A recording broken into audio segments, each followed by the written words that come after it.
has growth connected to it. There's movement. You better watch out when you get connected with me because I'm in a flow. I'm trying to be something that I've never seen before. I'm trying to manifest a power that I've never had access to.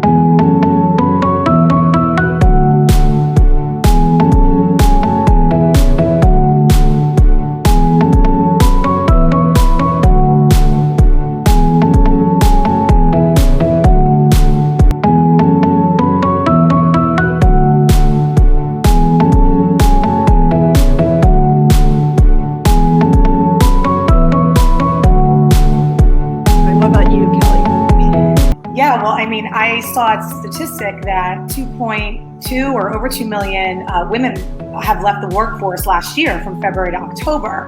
So in corporate, I think, it's normalizing the conversation of, okay, how about this flexibility? Let's listen, because we're seeing this mass exodus out of corporate. So I think normalizing that conversation, and companies are listening, whether they're putting all their budget or budget dollars, I think people are listening. Leaders are listening to that. And I think also from, the life perspective, because I work with corporate execs and I work with, female founders and entrepreneurs, and from both angles, I'm seeing really like the self-advocacy and like the finding themselves, or being like, what am I passionate about? Because, if COVID taught us so many things, one is like, life is short, life is unpredictable. Like, what are we waiting for? So I think in that happening, I'll share a personal story myself. When I was in corporate, I burned out, I landed in the hospital. I just wasn't listening to the signs. And some of the signs are, not taking breaks. I was not getting outside. I wasn't eating, right. I was missing meals. I wasn't drinking water. I remember one time, it was a really busy time at work, and I looked up at the clock, and it was 4 o'clock in the afternoon, and I was like, oh my gosh, I didn't drink water. I didn't have anything to eat, and I didn't use the restroom. So you just don't listen to signs. But I'm seeing, even with my clients that I'm coaching, just also not being able to shut off, in their mind, or disconnect from social media, or really just increase stress and anxiety and depression. And that could be from like avoiding others, staying in isolation mode, not wanting to be around family and friends. So it can affect everyone differently, but it's definitely been on an increase the past 2 years, just what I've been. I want to go through a process. I was thinking, I do a lot of speaking, a lot of keynotes, and I'm like, I'm going to do this differently. I'm going to take you through an experience. Full house.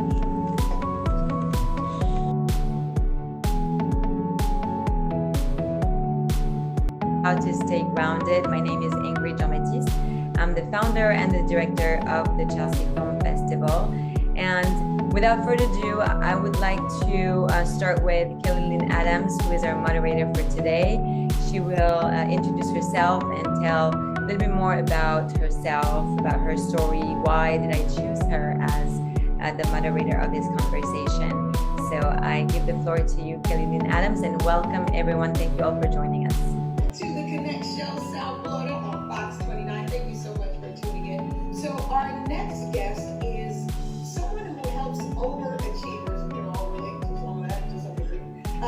But she helps overachievers and leaders and brands and celebrities who are already successful to thrive to the next level. So please help me welcome Lynn Adams. Hey, Kelly.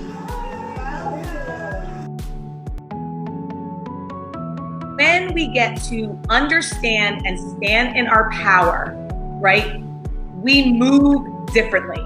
Right. So when we start to take that new action, to step into the uncomfortableness, it's the aspect of it. And so when we talk about pleasure and play, same thing, right? How much pleasure and play are we having so we can hold what we are calling in? Because we can do all the manifestation work, and we can call in all of the abundance and reprogram ourselves and, feel all the feels and do all the things. And if we do not have the capacity and the expansion to hold it and to be with it and to embody it, what's the point? What's the point?